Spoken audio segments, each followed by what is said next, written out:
This is Creative Living with Bren Haas, the podcast where creative minds meet to connect, share, and grow. Here's Bren.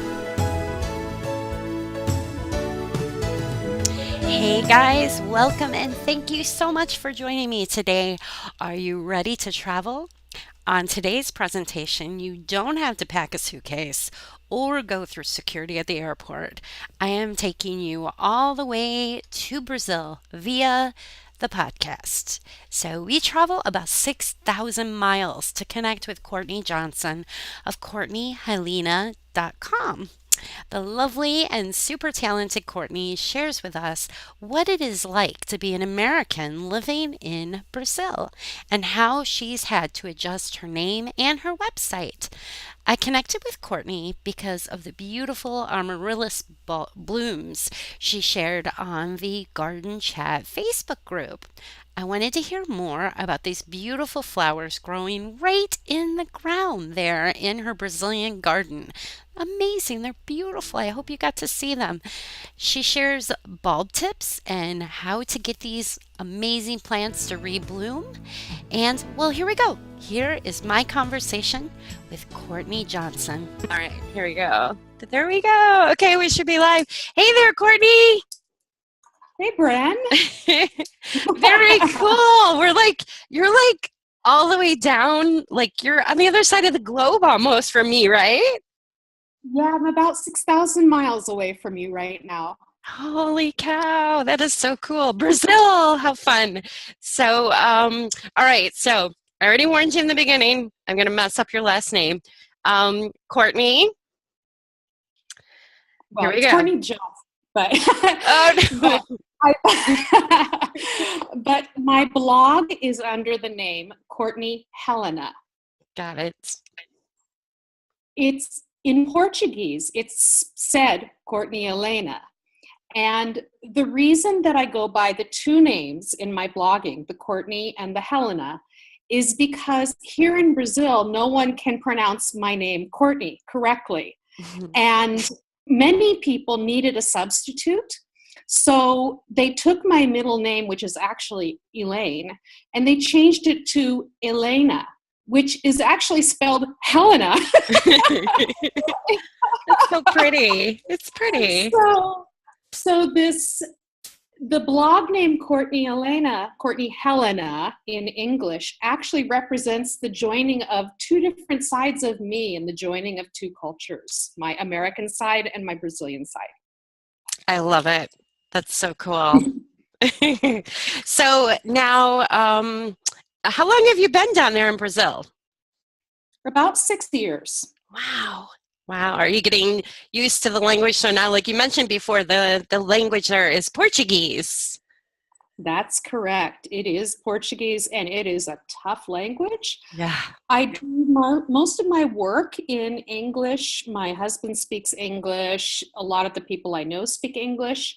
So I am not as fluent as I would like to be. Mm-hmm. When I go do things, I get a lot of dá pra entender. It basically means I kind of get what you're saying, but not exactly. Right? And I just keep talking and gesturing.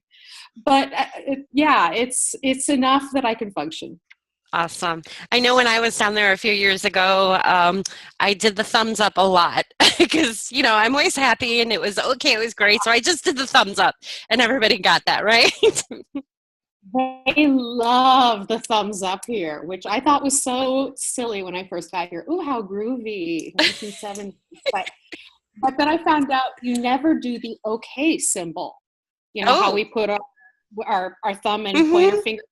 So that's a rude gesture here. Oh, no.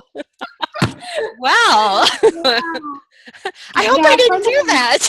A friend of mine got thrown out of a restaurant for doing that without thinking, just in agreement to something. So anyway, yeah, thumbs up. Yeah, it's something to be very careful of when you're when you're living or touring in different countries. We all have different body lingo, right? That's crazy.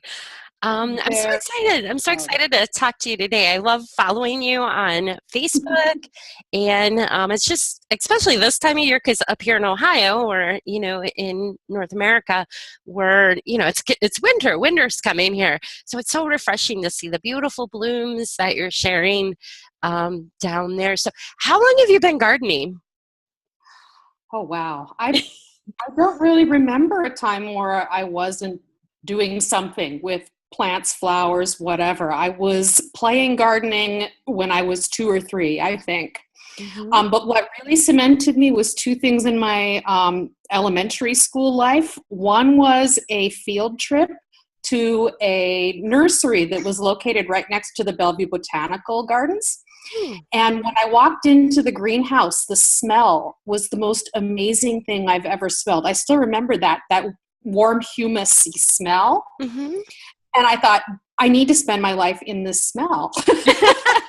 And then the other thing was growing mimosa, the sensitive plant that you touch it and it curls up. I had a little styrofoam cup, I don't know, first grade or something. And I Uh-huh. thought, wow, this is the coolest thing, that a plant can move when I touch it. Whoa. And That's really that cool. that was the beginning of the beginning of the end. I love it. I know that will definitely hook you in. Definitely. That's beautiful. Definitely. And when I was in Costa Rica, I got to see those growing wild. It was a lot of fun. Wow. See that I wanted to ask you that because you had mentioned that you've been in Brazil for 6 years. How many different you've had different gardens throughout the world basically, haven't you? Well, I've done a lot of traveling. Mm-hmm. I've probably been to about 40 countries, but Wow. I haven't stayed in any but the United States, briefly in Jordan, working on an archaeological dig, but I wasn't gardening there because it was the middle of the desert. Mm-hmm. And then here in Brazil, both where I am now in a subtropical region, which is probably about a zone 9, Wow. and about a year in a truly tropical region up in Bahia, which that was an experience where Wow. vanilla orchids were everywhere.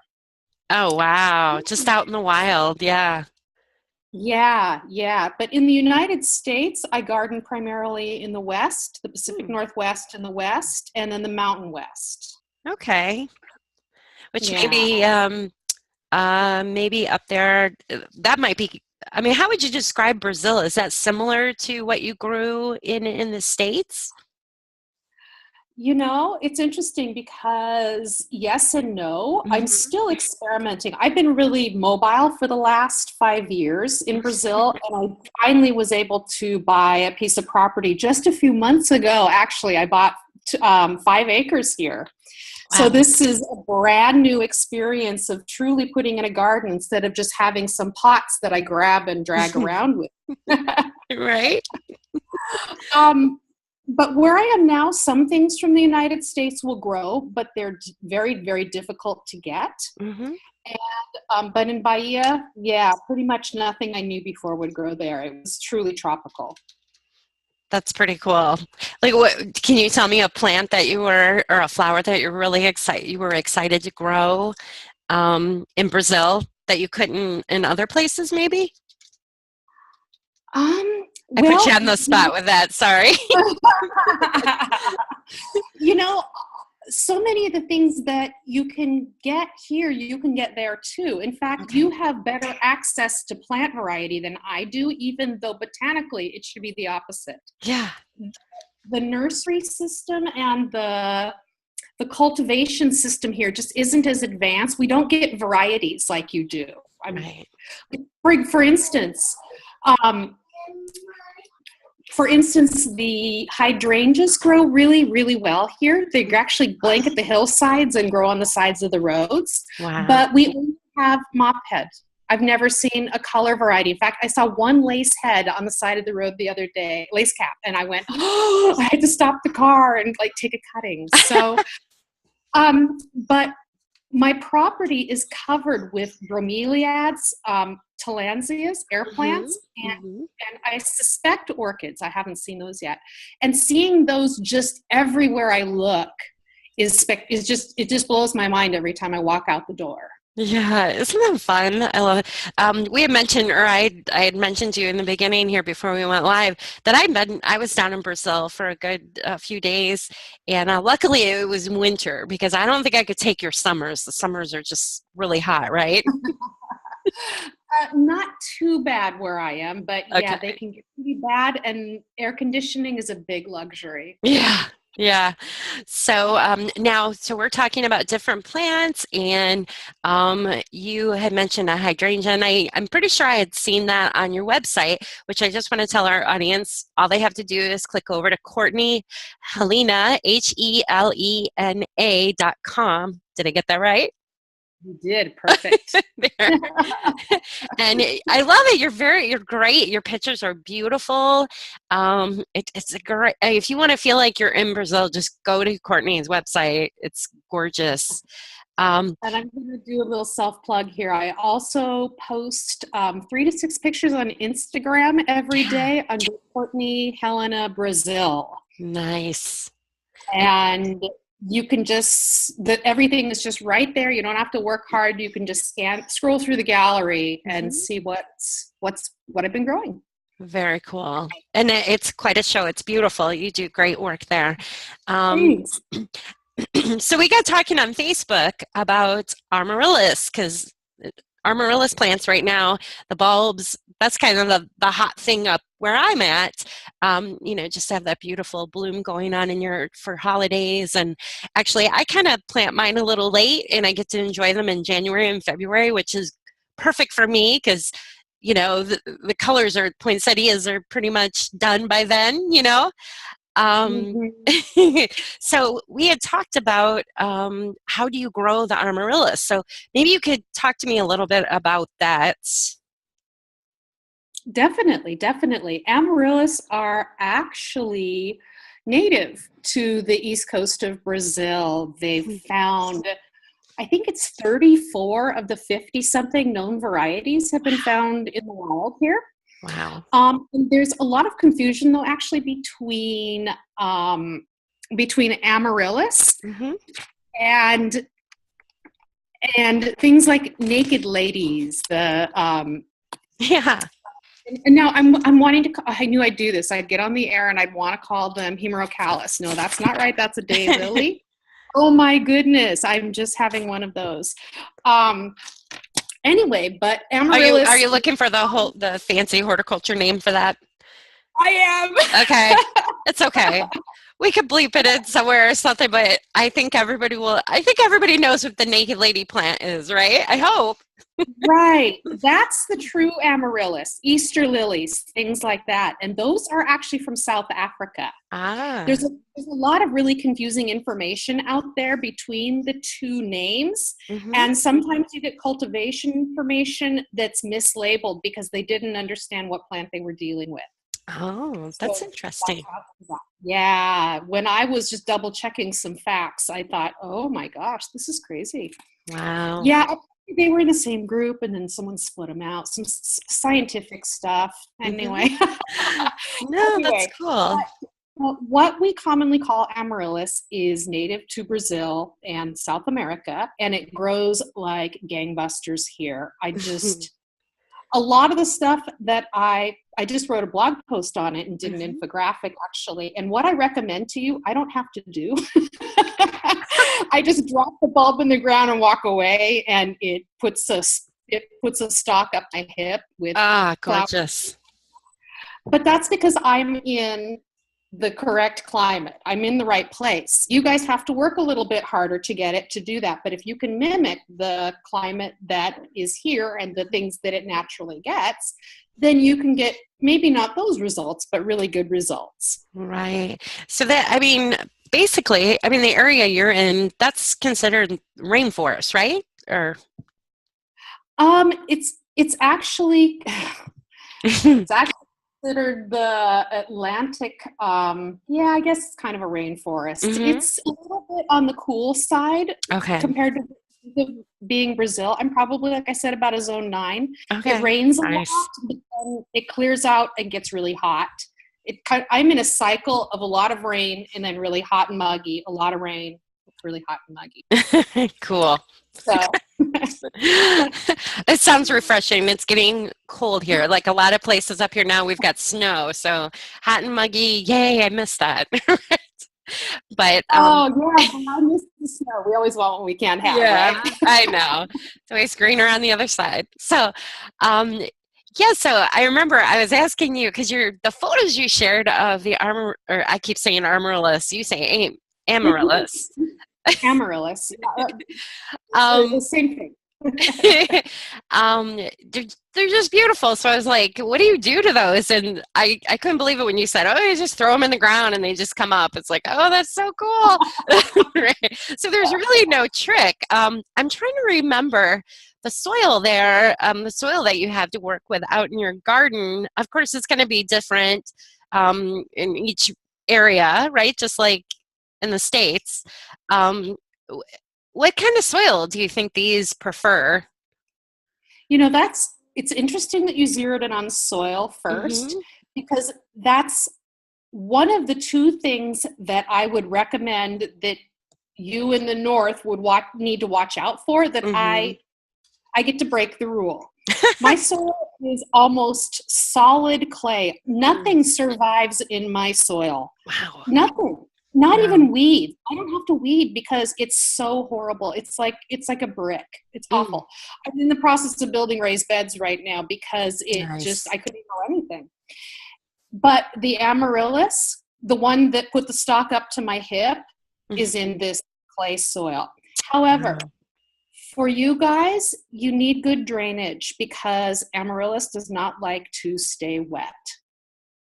Perfect. A nice free draining potting soil. You can have an enriched potting soil if you're into Mhm. that. Makes sense. And now a few years ago, I grew a couple of my bulbs in rock. So, and that was it. They just didn't like to get their feet wet, and it's just crazy. So Yeah, yeah, the bulb forcers too that suspend the bulb above the water, they like hmm, those as well. very cool. So there's really Mhm. not. I mean, I wonder. I'm just trying to think, like, if you. So where you're at, I'm trying to think. So this bulb, it doesn't bloom continuously, right? Or does it? That is correct. It does not. Okay. Similar to any other kind of bulb, that it stores energy to make the flower inside the bulb, Mm-hmm. and it puts the flower up. The flower usually lasts a couple weeks on Mm-hmm. average, maybe a little longer, depends on the weather. And Right. it's about the same thing for you guys too, isn't it? Couple Yeah. weeks, and yeah, and then it starts looking kind of ragged. But the important thing with amaryllis, I mean, the key to amaryllis is just one thing: is fatten that bulb up. Just everything to make the bulb as big as possible. And the key to that is through the leaves. Ah, After the leaves, and then the stem for a little while. The stem can also photosynthesize and hmm. produce that plant food to fatten your bulb up for another flowering. Interesting. So, I mean, like, are you going to fertilize this? Is that what you're saying, maybe? Or I don't fertilize it, right. but a good balanced fertilizer is recommended. One source said a phosphorus-rich fertilizer was recommended, but I don't agree with that because Mhm. the point, you're not really feeding the flower, you're feeding the bulb. You're Right. feeding the ability to bulk that bulb up. So any normal fertilizer should work just fine. And you do Right. want to fertilize it, I would think. Yeah, that's the biggest problem I have, and I'm sure most people who grow these indoors up north. We get this beautiful bulb. They make great gifts, and they're kind of fun. It's entertaining to watch it grow, and then by the time the green starts kind of fizzling out. We start getting spring, and I end up forgetting about it, right? And the bulb gets neglected and shriveled, and but you really can keep these growing. And basically, maybe you could give some tips on how to get it to rebloom. Yeah, definitely. Reblooming is Mm-hmm. all based again on building that bulb back up. Okay. And again, building the bulb back up is getting those leaves to photosynthesize as much as possible. Okay. Amaryllis can actually last for up to 75 years, a single bulb. Wow. I know, I was astonished Ah, to find that out. crazy. There have been bulbs in my family for many, many, many years, but I never knew kind of like the upper limit was 75. That's like your entire life. I don't care how old you are. That's basically your entire life. Yeah, it is. And it does not actually need a period of dormancy, which surprised me as well. It will naturally go through a cycle of putting out leaves, putting up a flower. The flower will die back. The stem will die back. The leaves will last a while. And then the leaves will die back. And then it all starts over again. That's cool. So if you can give it the best conditions possible when that stem is still up and then until it drops, and then when the leaves are there, then you can go right back into another bloom cycle. And I had actually a Garden Chat member ask me, how many times can I get it to bloom in a year? And I thought that's a really good question. And it's one that I can't answer because there are so many variables. I mean, there's how dry or humid your environment is. There's how often you water it. I mean, there's so many variables. The most I've ever heard is 3 times in a year, but mine don't do that in the wild. Mine do 1 to 2. Okay. Very cool. Yeah.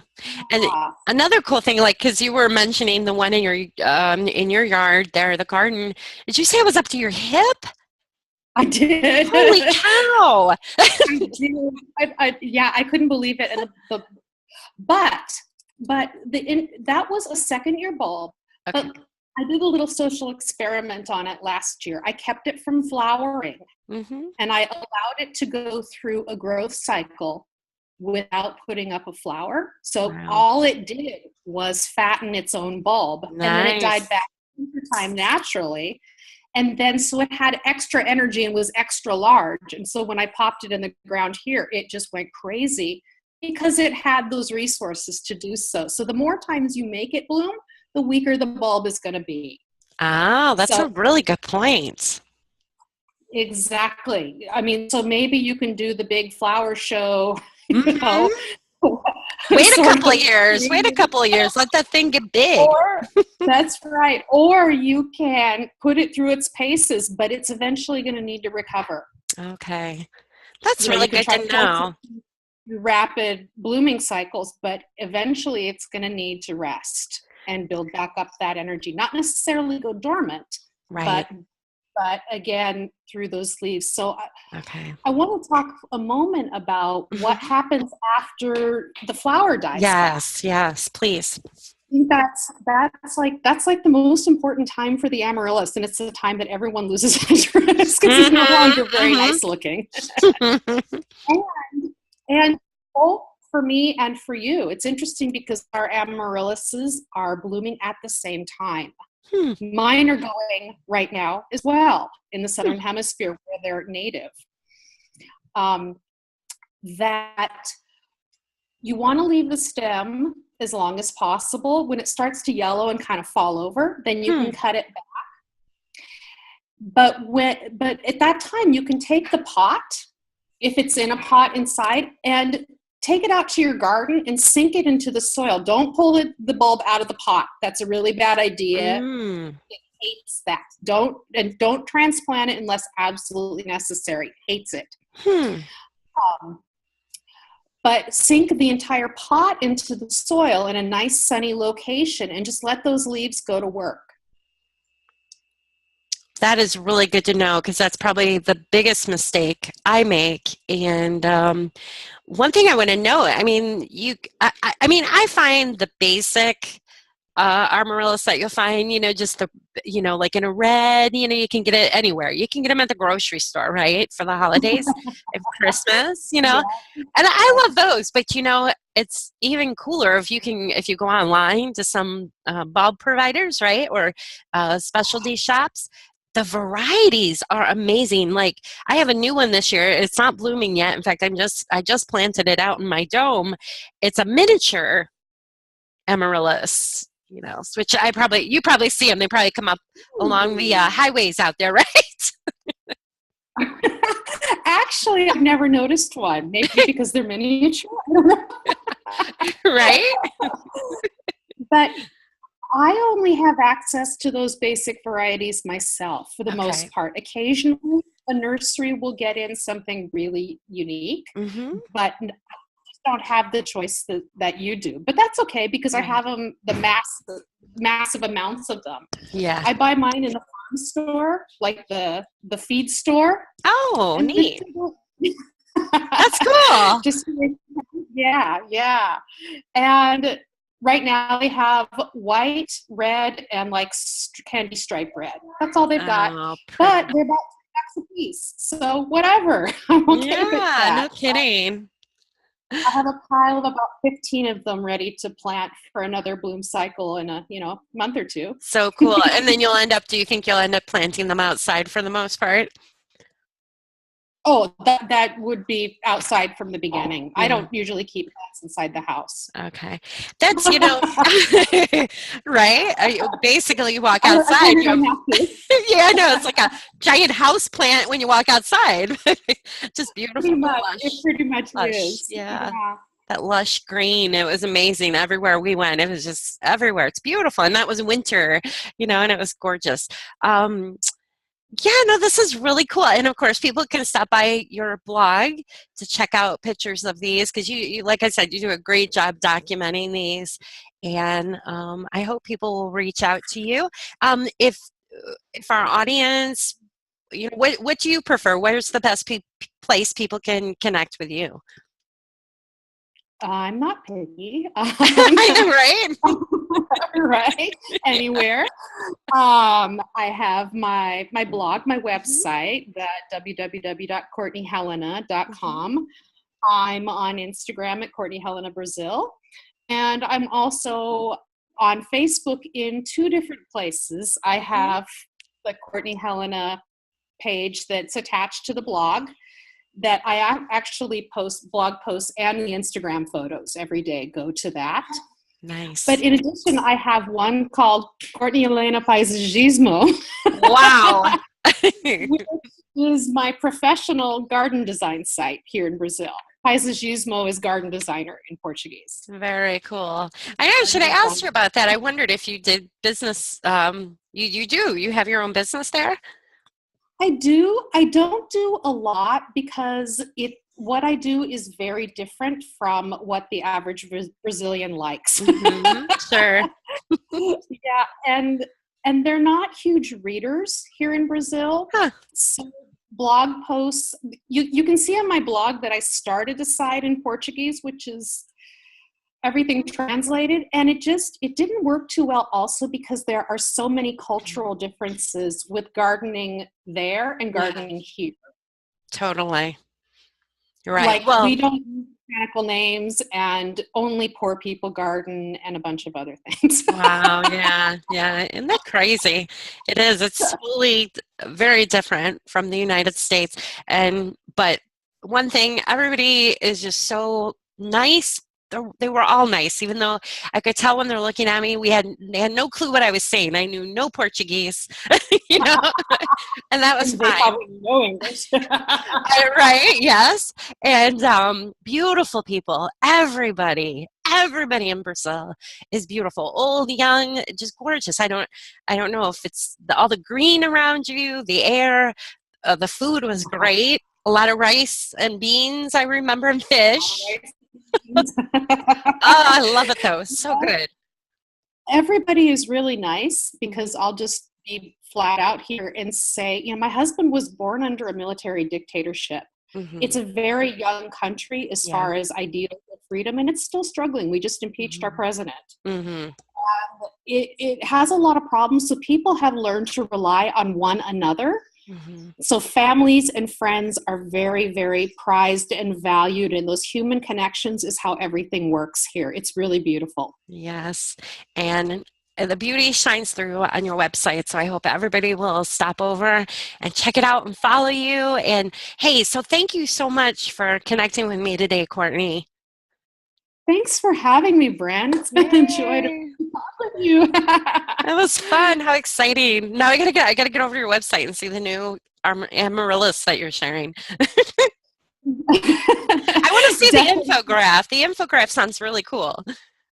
Yeah, I'm just started doing those in lieu of a lot of words on my blog posts, and they're tons of fun. I'll just Yeah. tell you, Amaryllis's personal motto Hmm. is "I like big bulbs and I cannot lie." That's cute. On that note, right. All right. Thank you, Courtney. Thank you, Bren. Okay. Be sure to click on over to CourtneyHelena.com to connect with Courtney. Today, you'll find links on her website to her social media. Also, I highly recommend you follow her on Instagram. Beautiful images. You'll be inspired by her photos of succulents and the countryside in Brazil and plants I can only grow indoors if I'm lucky. So beautiful stuff. I invite you also to click over to my website at brenhaas.com. That's BRENHAAS.com, kind of like the avocado, only spelled different, to find the links that were mentioned on this presentation today. I would love to introduce you to some amazing influencers like our guest host today to click on over to find out how you can connect weekly with these folks on Twitter chat forum, Garden Chat, and more about our Garden Chat private Facebook group. Thank you again for joining me on the Creative Living with Bren Haas podcast.